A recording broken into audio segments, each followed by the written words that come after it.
Mantan Kabareskrim Komjen, Purn, Susno Duaji memancing AF untuk mengatakan yang sebenarnya di kasus Vina Cirebon. Susno Duaji pun meminta AF tidak perlu khawatir untuk mengungkap kebenaran. Sebab pada video viral, AF yang diduga sedang teleponan dengan Ibtu Rudiana terlihat sedang gundah.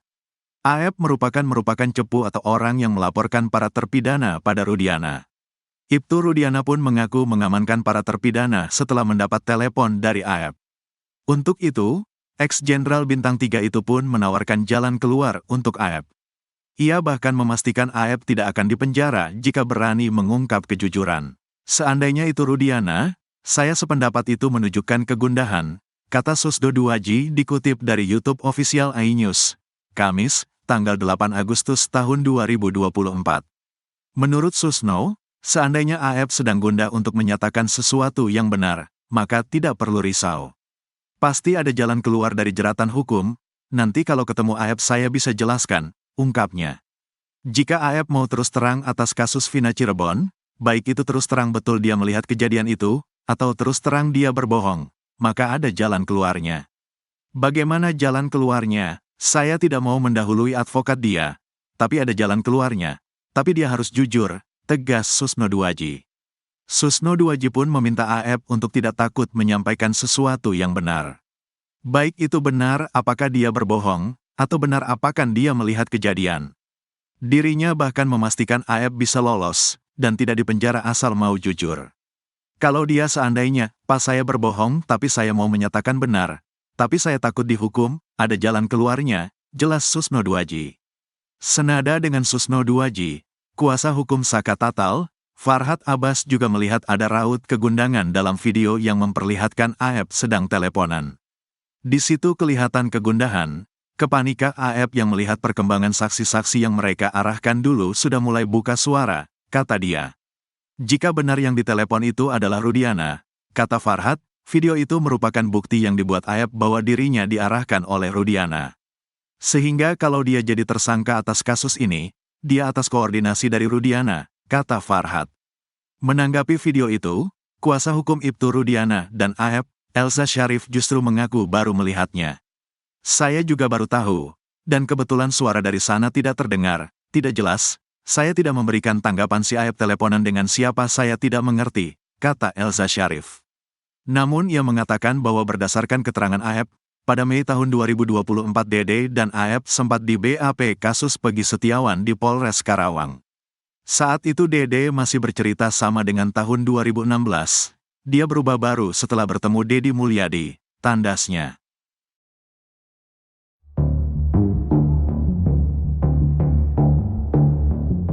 Terkuak sejumlah alat bukti di kasus Vina Cirebon diduga merupakan hasil rekayasa.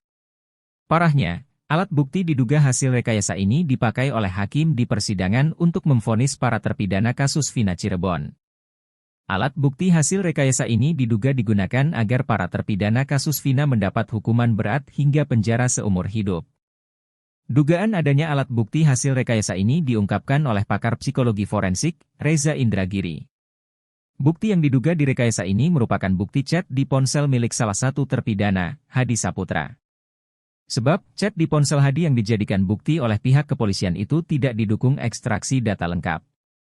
Isi halaman 65 yang menyebut bahwa seolah ada SMS antara Saka Tatal dengan Sudirman, itu tidak didukung oleh bukti ekstraksi data, kata Reza, dikutip dari YouTube salah satu TV swasta, Rabu, 7 Agustus 2024. Menurut Reza, yang diekstraksi polisi hanya percakapan antara Hadi Saputra dengan kekasihnya. Padahal, komunikasi sepasang kekasih itu hanya membahas perihal rencana pernikahan mereka. Reza melanjutkan, tidak ada dalam komunikasi tersebut membahas soal rencana pembunuhan. Yang sebenarnya sama sekali tidak bicara tentang pembunuhan atau rencana pembunuhan apapun, jelas Reza. Selain itu, kata Reza, tidak ada nomor terpidana kasus Vina lainnya, seperti Sudirman dan Saka Tatal, di ponsel Hadi.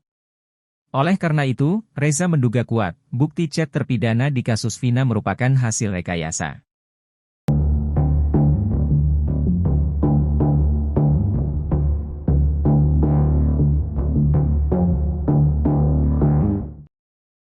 Ibtu Rudiana sebelumnya mengaku siap melakukan sumpah pocong demi membuktikan kebenarannya terkait kasus Vina.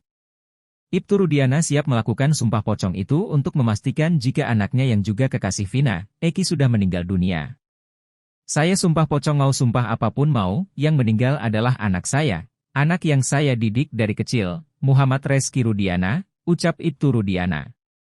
Ibtu Rudiana bahkan menyebut jika dirinya berbohong maka seluruh keluarganya akan meninggal dunia. Demi Allah saya 7 turunan mati semua, kalau saya bohong, ucap Ibtu Rudiana. Pernyataan Ibtu Rudiana tersebut lantas menuai beragam reaksi, termasuk dari kuasa hukum Peggy Setiawan, Tony RM. Tony RM belak-belakan menyebut sumpah pocong tersebut hanyalah sebuah strategi guna meyakini publik, bahwa ucapannya adalah suatu kebenaran. Pertama, bisa jadi Rudiana itu hanya untuk meyakinkan publik bahwa kalau dia berani sumpah pocong, nanti publik menilai bahwa ini berani, berarti benar bahwa yang meninggal anaknya Rudiana, ujar Tony RM seperti dikutip dari YouTube pengacara Tony yang tayang pada Selasa, 6 Agustus 2024. Selanjutnya, kata Tony RM, Ibtu Rudiana hanya sekadar ingin bersumpah pocong tanpa memikirkan dampaknya. Sehingga, Tony RM menilai sumpah pocong tidak akan memiliki pengaruh terhadap proses hukum meski Rudiana berani benar-benar melakukannya. Sebaliknya, Tony RM tak menginginkan Ibtu Rudiana melakukan sumpah pocong. Ia justru meminta agar Rudiana menggantikan ke-7 terpidana kasus Vina Cirebon di penjara jika terbukti mereka tidak bersalah.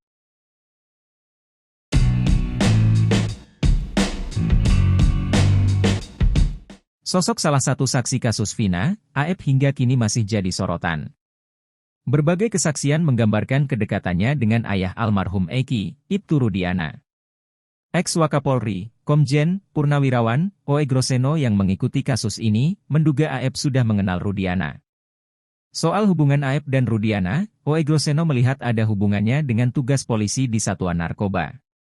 Seperti diketahui, saat Vina dan Eki tewas 2016 silam, Rudiana masih berpangkat Aibtu dan menjabat Kepala Unit, Kanit, di Satuan Reserse Narkoba Polres Cirebon Kota. Oe Groseno menduga AF adalah informan atau cepu dari Rudiana. AF ini kelihatannya dekat sama Rudiana. Nah, si Dede kawan AF ini diajak, okelah. Jadi mungkin ditanya-tanya siapa nih kira-kira yang suka nongkrong, untuk ditangkap, ujar Oe Groseno seperti dikutip dari YouTube Bambang Wijoyanto yang tayang pada Rabu, 7 Agustus 2024. Menurutnya, sudah hal yang biasa ketika polisi yang dinas di bagian narkotika menjadikan warga sipil sebagai cepu. Biasa kalau orang dinas di narkotik tuh punya cepu, punya jaringan tuh biasa, tambahnya. Oe Groseno melanjutkan AF hanyalah seorang tukang cuci mobil. Bukan tidak mungkin dia bersedia menjadi cepu alias informan karena membutuhkan uang. Terkuak nasib Ibtu Rudiana CS seusai menjalani pemeriksaan oleh tim sus di Mabes Polri. Sebelumnya, Ibtu Rudiana CS dikabarkan tengah diperiksa secara intensif oleh Bareskrim Polri terkait kasus Vina. Mereka yang diperiksa yakni Ibtu Rudiana, Aris Papua dan Gugun Gumilar. Kuasa hukum Ibtu Rudiana, Mardiman Sane tak menapik jika kliennya sudah 3 malam berada di Bareskrim Polri, Jakarta. Menurutnya, tak hanya Ibtu Rudianan, namun penyidik kasus Vina di tahun 2016 turut diperiksa di Bareskrim Polri. Terbaru, nasib Ibtu Rudiana CS yang menjalani pemeriksaan di Mabes Polri dibocorkan oleh orang dalam. Hal itu diungkap kuasa hukum Saka Tatal, Yasin saat menggelar siaran langsung di TikTok yang diunggah oleh akun Mama Muda Channel 82 pada Rabu, 7 Agustus 2024. Bahkan, ia terang-terangan menyebut jika Ibtu Rudiana CS terancam masuk bui. Insya Allah, Rudiana, Aris Papua dan Gugun masuk bui walaupun secara konkret belum disampaikan tapi insya Allah. Mudah-mudahan kebenaran tetap berada di kita yang berjuang, ujar kuasa hukum Saka Tatal, Yasin. Ia mengatakan meski baru kisi-kisi, tetapi informasi itu didapatkan dari orang yang sangat kompeten di institusi tersebut. Yasin menyebut Rudiana CS bakal menggantikan posisi ke-7 terpidana kasus Vina Cirebon yang kini terbelenggu di dalam penjara. Kalau besok si Rudiana CS diborgol, 7 terpidana insya Allah akan keluar dari bui, tambahnya. Jika terbukti bersalah, Rudiana CS akan disidang etik lalu tim kuasa hukum Saka Tatal menuntut agar mereka dilakukan PTDH.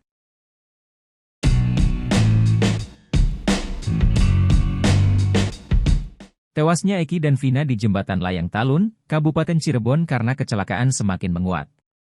Namun, pihak Ibtu Rudiana rupanya masih tak terkait jika keduanya tewas karena kecelakaan. Bahkan pihak Ibtu Rudiana menuduh dokter yang menyatakan keterangan Eki dan Vina tewas akibat kecelakaan, abal-abal. Motif kasus Vina Cirebon karena kecelakaan diperkuat oleh seorang saksi bernama M. Ismail, pengendara yang melintas di Jembatan Talun Cirebon pada saat kejadian. M. Ismail yakin betul Eki dan Vina tidak dikejar sekelompok orang. Cerita ini berbeda dengan isi kesaksian AEP yang menyebut bahwa Eki dan Vina dikejar 7 terpidana sampai ke Jembatan Talun Cirebon. Ismail mengatakan malam itu Eki mengendarai motor secara ugal-ugalan. Eki menurutnya mengendarai motor secara zigzag lalu standing. Pengacara Saka Tatal, Titin Prialianti pun menyatakan saat pemeriksaan awal polisi dan dokter memberi keterangan bahwa motif kasus Vina karena kecelakaan. Di situ ada tercantum dokter mendapat keterangan itu kecelakaan, tercantum di pemeriksaan awal. Bukan otopsi, kata Titin Prialianti. Mendengar itu pengacara Ibtu Rudiana, Pitra Romadoni justru tak terima. Pitra Romadoni bahkan sampai menuduh dokter yang menyatakan motif kasus Vina Cirebon karena kecelakaan adalah abal-abal. Keterangan yang mana buktikan dong dokter yang mana mengatakan. Mana mungkin dokter menyatakan ini kecelakaan, itu namanya dokter abal-abal, kata Pitra Romadoni. Nama 2 orang jenderal bintang 1 ikut terseret dalam kasus Vina. Sosok 2 jenderal tersebut adalah mantan Kapolresta Cirebon, Indra Jafar dan Adi Vivit Agustiadi Bahtiar. Mereka diketahui merupakan pimpinan Ibtu Rudiana, yang kala itu berpangkat Aibtu dan menjabat ketika peristiwa Vina 2016 terjadi. Ex-Wakapolri Komjen Pol Purnawirawan, Oegroseno meminta agar semua atasan Ibtu Rudiana wajib diperiksa. Atasannya harus diperiksa, atasnya Panit, Wakasat, Kasat, Wakapolres, Kabak hingga Kapolres, ujar Oegroseno dikutip dari salah satu TV swasta pada Rabu, 7 Agustus 2024. Oegro menaruh curiga terhadap peran Rudiana yang saat itu berpangkat rendah, Aibtu, sampai bisa mengendalikan kasus. Lebih-lebih, ia mempertanyakan kenapa atasannya saat itu tidak mengambil alih kasus itu. Selain itu, ex-Kapolda Sumatera Utara periode 2010-2011 tersebut juga heran semua atasannya kala itu terkesan membiarkan Ibtu Rudiana beraksi sendirian. Terpisah, kuasa hukum Ibtu Rudiana, Mardiman Sane, angkat bicara soal tudingan kliennya terlibat dalam merekayasa kasus Vina Cirebon. Mardiman tak yakin bahwa Ibtu Rudiana merupakan penulis skrip skenario kasus tersebut. Pasalnya, kala itu tahun 2016 Rudiana hanya berpangkat Aibtu, yang menurutnya tak masuk akal mengkoordinasi segala kekuatan untuk mengaburkan kasus ini. Mardiman bertanya-tanya bagaimana bisa seorang Aibtu merekayasa sampai bisa mengatur para penyidik, jaksa hingga putusan hakim. Mardiman kemudian menyenggol nama Indra Jafar dan Adi Vivit Agustiadi Bahtiar. 2 sosok itu merupakan mantan Kapolres Cirebon Kota. Karir kedua orang itu terbilang moncer yang kini sudah berpangkat bintang 1 alias Brigadir Jenderal Polisi. 2 saksi baru Ismail dan Adi mengaku lihat peristiwa yang menimpa Eki dan Vina di flyover Talun, Kabupaten Cirebon pada Sabtu 26 Agustus 2016. Keduanya kompak bersaksi bahwa kendaraan yang digunakan putra Ibtu Rudiana itu tidak memakai plat nomor. Sedangkan, pengacara Ibtu Rudiana, Pitra Romadoni dalam kesaksian yang berbeda menunjukkan kondisi sepeda motor Eki. Saat berbincang dengan tokoh masyarakat Jabar Dedi Mulyadi, Adi mengaku sebagai musafir yang sedang berziarah ke makam para wali. Saat peristiwa terjadi, ia sedang menyantap makanan yang diberikan orang. Seingatnya kala itu sore hujan deras dan malamnya gerimis. Dedi lalu menduga Eki dan Vina tertawa karena keduanya kembali berhubungan sebagai kekasih. Pasalnya, keduanya sempat putus cinta. Adi juga mengaku yang menyuruh sejumlah orang di lokasi kejadian agar melaporkan peristiwa itu kepada pihak kepolisian. Sedangkan saksi lainnya Ismail saat itu sedang mengantarkan sang anak Purnomo, hendak melamar Yeni di Desa Watubelah, Cirebon. Baik Ismail dan Adi melihat kondisi sepeda motor yang dipakai Eki tanpa plat nomor. Hal itu membuat Dedi Mulyadi heran. Pasalnya, menurut UU, sepeda motor harus menggunakan nomor polisi. Ismail lalu menjelaskan sepeda motor Eki berwarna biru telur asin bergaris kuning. Ismail dan Adi pun siap mempertanggungjawabkan kesaksiannya itu dengan menandatangani pernyataan di hadapan notaris.